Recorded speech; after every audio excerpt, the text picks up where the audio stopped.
Salut tout le monde, j'espère que ça va. Donc aujourd'hui, nouvelle vidéo zapping. Aujourd'hui les amis, on retourne sur X se regarder encore énormément de posts. Comme d'habitude, on ne perd pas de temps, petit like pour la force, petit commentaire pour le référencement. Let's go, on commence avec la première séquence insolite de la vidéo qui nous vient de Instagram et c'est de Neowan. C'est marqué: un homme ayant sauvé une femme d'un accident de voiture est accusé de harcèlement S. He saved your life, yet you didn't even offer him a word of thanks. And now you're suing him? What is wrong with you? Un homme qui a sauvé une femme d'être percutée par une voiture fait désormais face à des accusations de harcèlement sexuel. Daniel Reed, 32 ans, a remarqué une femme, Jessica Moore, qui marchait droit vers la chaussée tout en regardant son téléphone. Une voiture arrivait droit sur elle. À quelques secondes de l'impact, Daniel a réagi instantanément, l'attrapant et la tirant en arrière juste au moment où le véhicule passait à toute vitesse. Des images de vidéosurveillance ont confirmé que son intervention a empêché un grave accident. Mais voici le rebondissement, Jessica a déposé une plainte officielle alléguant que les gestes de Daniel étaient inappropriés et violaient son espace personnel. Son équipe juridique soutient que même en situation d'urgence, on n'a pas le droit de toucher une autre personne sans son consentement. En gros, là, il aurait dû venir chez la femme et dire: excusez-moi madame, il y a une voiture qui arrive à 120 km/h. Est-ce que je peux vous décoller du sol et vous écarter? Daniel est sous le choc. Il pensait avoir sauvé une vie et affirme n'avoir eu aucune intention déplacée. La vidéo montre clairement qu'il l'a relâchée immédiatement après l'avoir mise en sécurité. L'affaire a déclenché un débat à l'échelle nationale. Des millions de personnes estiment que Daniel mérite des éloges, pas une sanction. Daniel insiste sur le fait que son unique intention était de sauver une vie. Pensez-vous qu'il a fait ce qu'il fallait ? Alors les mecs, je vais préciser une chose parce qu'en fait sur internet il y a énormément de séquences comme ça qui sont générées avec IA. La séquence qu'on voit où le mec sauve la vie de la femme, on ne sait pas si ça a été généré avec IA. Les séquences qu'on voit, on ne sait pas si le mec, le Renoir qui est là, c'est vraiment le Renoir de l'affaire ou bien d'une autre affaire. Parce que de nos jours sur internet, ils prennent des morceaux un peu partout et vous font une vidéo virale, tu vois. Donc c'est compliqué. Bref, du coup, on enchaîne avec The News, c'est avec Pierre Ménez qui déclare: aujourd'hui, j'ai plus rien. Et aujourd'hui, financièrement, vous allez comment, Pierre? Alors, au moment où on se parle, mes revenus en ce moment, c'est 0. Vous avez plus rien du tout là, Pierre? Là, en ce moment, jusqu'au mois d'avril, je touche 0. Vous n'avez... Parce que j'ai été au chômage pendant 3 ans, que mon chômage s'est arrêté en septembre. C'était combien votre chômage? C'était 5005. 5005 au chômage? Ouais, donc vous aviez un salaire incroyable. Bah, j'avais 8000. Hein. Ah ouais. Et... Vous étiez à 8000 sur Canal. Ouais. Et là, aujourd'hui, j'ai plus rien. La caisse d'invalidité a décrété le jour de mon anniversaire de mes 62 ans que j'étais à la retraite, donc a cessé de me verser ma pension d'invalidité. D'accord. Alors que je suis en retraite qu'au mois d'avril. Oui. Donc normalement, je devrais la toucher jusqu'au mois d'avril. Donc on essaye de négocier avec eux, mais bon, c'est pas facile de récupérer. Là, aujourd'hui, Pierre, vous avez 0 là. Oui, jusqu'au mois d'avril, j'ai 0. Et vous faites comment pour Je vis sur mes économies. Ouais, vous avez... Et quand même, j'ai quand même mis un peu de côté pendant toutes ces années. Ah oui, vous n'êtes pas non plus trop dépensier donc. Je l'étais terriblement, mais... Ils sont marrants les gens qui gagnent bien leur vie, les riches de la télé. Ils parlent à quelqu'un qui gagnait 8000 € par mois. Et comment vous faites maintenant? On se doute bien qu'il a de l'argent de côté, les mecs. Avril, c'est dans 2 mois. Je pense qu'il peut tenir 2 mois, je pense, au cas où. Et après, il a la retraite. Là, en ce moment, je fais attention, oui, parce que... Bonjour. C'est jamais... Et du coup, il y a... Attendez, parce qu'on voit que dalle. Alors, c'est le vieux prime qui dit 12 ans chez Canal+ à 8000 € par mois égale 1 152 000. 3 ans au chômage à 5 000 par mois. Donc, en 3 ans, l'État lui a donné 180 000. Total sur 15 ans, 1 330 000 de revenus nets. Il me faut 66 ans pour gagner ça. Et là, il pleure, mort de rire. Voilà. Rien à rajouter. Et on passe sur BFM qui a marqué une enquête ouverte pour suspicion de nouvelles violences policières à Paris après la diffusion d'une vidéo sur les réseaux. Alors cette séquence, je vous l'ai montré la dernière fois où on voyait 3 flics qui patataient un mec qui ne bougeait même pas. Il ne se révoltait même pas. D'accord? Et ensuite, il insulte. Il le prend par les cheveux et il lui dit: casse-toi ensuite. C'est une dinguerie. J'avais pas compris les insultes, mais là c'est traduit. Vous allez voir, hein. On va rire jaune. Alors qu'ils coursent plusieurs personnes, Ok, au des début, policiers enculé. interpellent un jeune homme.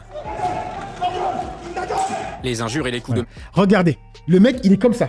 Il est littéralement en train de se protéger le visage. Il ne se révolte pas, il fait rien du tout. Et il le patate. Il lui met des coups de matraque. Alors, en fait, l'utilisation de la violence pour la police, c'est pour se défendre ou bien pour maîtriser quelqu'un. Tu maîtrises quoi là? Il ne bouge pas. Il ne bouge pas. Il n'y a aucune excuse, les mecs. Il n'y a aucune excuse. Et pas besoin de venir avec votre contexte. D'accord? Non, les flics, ce ne sont pas des juges et bourreaux, je le répète, parce qu'il y a des gens, ils n'arrivent pas à l'intégrer. Ils sont là pour interpeller les gens et les présenter devant la loi. Tout simplement. La matraque fuse, les agents le poussent en arrière et le plaquent soudainement contre le capot de leur voiture. Depuis son balcon arrive un... Voilà, il le plaque sur le capot, il le prend par la gorge. Il y a un flic qui le tape. Il y en a un qui va arriver, il va lui mettre une patate. C'est une dinguerie, les mecs. filme la scène médusée. Pour BFM TV, il accepte de témoigner. Il y a une bavure. Ils en ont chopé un, ils l'ont plaqué contre le capot, l'ont étranglé, lui ont donné des coups de matraque en allant vers le capot, sur le capot. Un collègue est arrivé à eux, lui a mis une grosse droite dans la tempe. Il bouge même pas, les mecs. Il bouge, il est comme ça, il bouge même. C'est même pas, il lève les mains, il essaye de pousser, il fait rien du tout. Et il se prend des coups de matraque. Et l'autre, il est arrivé, il lui met une patate. Et là, il va le prendre par les cheveux, il va le jeter. Allez, casse-toi. Donc, ils l'ont lynché et ciao. C'est une dinguerie de voir ça.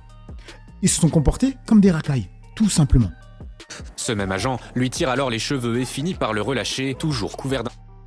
Voilà. Donc là, les gens qui veulent défendre ou les gens qui se réjouissent de voir ça, ouais, ils se disent, parce qu'ils se disent en fait que c'est des personnes d'origine étrangère qui se sont fait patater, tu vois. En fait, vous comprenez pas que à saucer des mauvais flics comme ça, le jour où toi tu seras dans ta voiture et que tu penses que il va rien t'arriver, tu vas tomber sur un flic comme ça, qui sera tellement saucé qu'il pense qu'il est je sais pas qui, tu vois. Et quand tu vas dire un mot de travers ou tu voudras pas faire comme il veut, il va te patater. Pareil. Peu importe que t'as pas la bonne couleur. Parce que ce mec, il se pensera au-dessus des lois, tout simplement. Tout simplement. Et maintenant, on va regarder l'insulte. Insulte. Fils de Polak. Kebab sur pâte. J'ai jamais entendu ça sur ma... Mais jamais de ma vie, j'ai entendu ça. Déjà, fils de Polak. Polak, pour moi, c'est les Polonais, non? Et kebab sur pâte. Et ensuite, j'ai compris pourquoi il a dit kebab sur pâte. Parce qu'en fait, c'était pendant la manifestation avec des Kurdes, je crois. Regardez. Tout se passe en l'espace de 4 minutes. C'est assez court, ouais.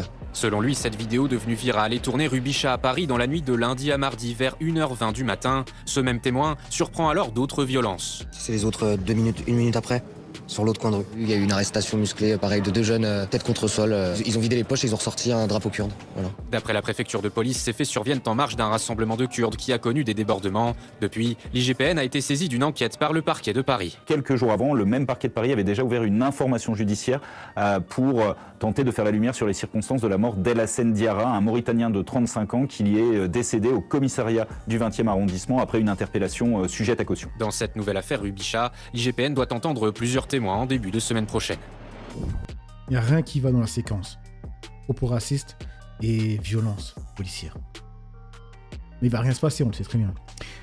Du coup, on enchaîne avec alerte racisme. C'est marqué « Les Somaliens sont des déchets humains qui puent », a affirmé Donald Trump. Donc Donald Trump avait dit que les Somaliens, c'était les Somaliens, qui avaient un QI négatif, tu vois, et qu'ils venaient aux États-Unis, ils faisaient de l'argent et qu'ils achetaient des Mercedes. Donc il parlait d'un peuple qui était bête pour lui, mais qui arrivait quand même à faire de l'argent et à acheter des Mercedes. La vieillesse est un naufrage, hein, comme on dit. Du coup, sur BFM, le trumpiste d'extrême droite, Nicolas Conquet, je sais pas comment on dit, refuse de condamner ses propos malgré les relances de la présentatrice. Celui-ci persiste hallucinant. Franchement, c'est une séquence hallucinante. Regardez. Je vais vous donner une sémantique utilisée par Donald Trump. Là, la vidéo, elle est à 1,25. Faut comprendre que toutes mes vidéos sont à 1,25. Si je vous les laisse à la vitesse normale, vous allez vriller. Vous allez dire, mais c'est super long. Comment ça se fait que le mec, il a pas répondu? Déjà, comme ça, c'est chaud. Regardez. Hier ou avant-hier, s'agissant des Somaliens. Parler d'êtres humains comme de déchets qui puent, c'est effectivement quelqu'un qui a des propos extrêmement racistes et qui a une vision suprémaciste et raciste. Ce sont ce type de propos qui visent à déshumaniser les personnes et c'est les prémices même de toute dictature et de tout génocide. Vous tiendriez les mêmes propos, Monsieur Conquet, ou vous les condamnez? Moi, je pense que là, de fait, Donald Trump s'adressait à un problème que je connais moi personnellement, parce que c'est l'État dont je suis originaire, donc la plus grande communauté somalienne hors de Somalie, au Minnesota, mon État d'origine, dans lequel on met au point au jour un réseau tentaculaire de fraude. Faites vraiment attention à ce que vous ne répondez pas là, monsieur. Vous condamnez ces propos? Messieurs le censeur. Il y a un moment, le censeur, s'agissant de personnes considérées que des personnes puent parce qu'ils appartiennent à une origine ou à une communauté. Faites simplement attention à ce que vous dites sur un plateau télé. Vous les condamnez ou pas, pour être clair, juste monsieur, vous les condamnez ou vous les condamnez pas? 4 fois. C'est la 4e fois qu'elle le dit, la meuf. Donald Trump, il a des menaces et il est élu par son peuple et il y a une liberté d'expression. On peut être d'accord ou pas dans le style. La question est, est-ce que vous condamnez les propos de Donald Trump? Non, mais je vous pose juste cette question. Regardez son sourire. Bien sûr qu'il pense la même chose. On le sait. Moi, vous dites oui ou non et... J'estime qu'il y a des personnes qui, on a à se poser la question, pourquoi est-ce qu'elles sont entrées de manière légale ou illégale, et de fait, là, il y a une volonté... La question n'est pas ça, c'est est-ce que vous pensez vraiment que ces personnes sont des déchets humains qui puent? Comment on dit, qui dit mot consent? C'est ça, hein. Mais absolument, non, mais c'est pas la question. C'est la question, c'est ce qu'il a prétendu, et on vous pose une question. Est-ce que vous pouvez y répondre ou est-ce que vous n'avez pas le courage de répondre? Moi, je ne condamne pas. Je dis, c'est pas ma rhétorique, et je n'essentialise pas. J'estime qu'il y a des... J'avais pas écouté la fin, les mecs. Donc, ils condamnent pas. Ok. Bon, lui, c'est ok de dire que un peuple pue, que des gens puent tout simplement parce qu'ils viennent de là-bas, tu vois. Bref. Je sais qu'il y en a plein qui pensent comme ça en plus. Ça me fait vriller, c'est incroyable. Il y a une question à se poser. Pourquoi est-ce qu'on est venu Et les gens qui pensent comme ça se pensent, toi, avoir un QI supérieur aux autres. Hein. C'est ça le pire. Également, ou même légalement, on l'a vu dernièrement, une immigration légale aux États-Unis a tué une personne de la garde nationale à quelques encablures de la Maison Blanche. Donc c'est une véritable menace. Je ne vais pas essentialiser qui que ce soit. Et je vais pas essentialiser. Il vient de dire qu'il ne condamne pas ce que Trump a dit en disant que les Somaliens étaient des déchets humains et qui puent. Tout simplement parce que ce sont des Somaliens. Ouh, quand même, hein. Allez, on enchaîne avec BFM encore. J'ai pas mal de BFM, là, c'est avec l'affaire du bar qui a brûlé à Crans-Montana. Et là, c'est une des mères qui a perdu son fils qui parle parce qu'il y a le propriétaire qui a été libéré. Donc, c'est marqué libération de Jacques Moretti. Mais vous vous rendez compte le risque qu'il y a qu'on ne sache jamais pourquoi nos enfants sont morts et pourquoi nos enfants et les personnes qui étaient là sont blessés au point qu'on ne reconnaît pas qui en a sur le lit d'hôpital. Vous vous rendez compte le risque qu'on ne sache jamais la vérité? On ne va jamais savoir ce qui s'est passé?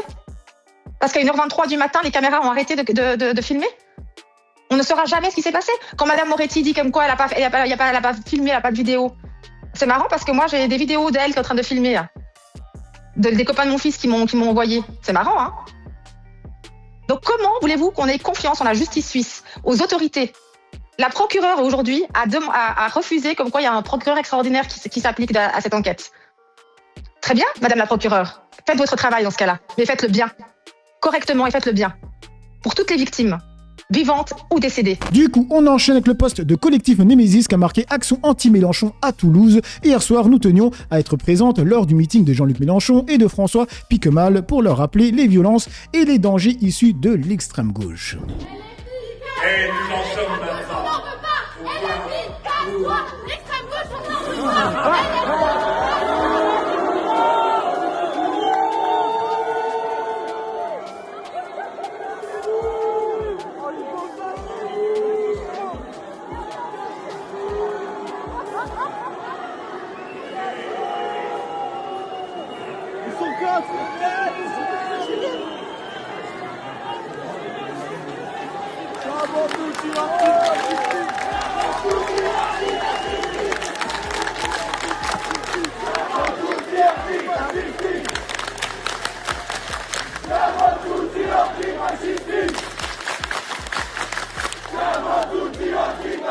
Et du coup, il y a Spectre qui leur répond en disant « Vous penserez à débouler avec vos pancartes quand vous retournerez chez le pédocriminel Morandini, histoire d'être crédible. » C'est vrai qu'elles sont souvent là-bas.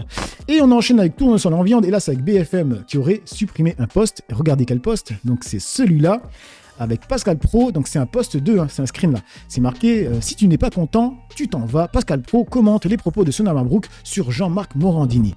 Regardez, le post n'existe plus, il a pris 2 screens. Du coup, en dessous, il y a Léa qui dit il y avait un lien dans le tweet qui donnait sur cet article supprimé depuis lui aussi. Donc cet article-là, il a été supprimé, tu vois, de BFM. Regardez, je sais pas si on voit tout. Je vous mets les screens là, sur l'écran parce qu'avec mon truc là, on voit pas tout. Voilà. Bref, on enchaîne avec Alexandre qui a marqué la girouette Bardella est de retour. Novembre 2024, Donald Trump doit être respecté. Il a réveillé le rêve américain. Janvier 2026, je suis inquiet des menaces du président Trump. Au RN, fini la Trumpmania, il y a un avant et après Groenland. Ce choix est celui d'un grand peuple et d'une très grande démocratie.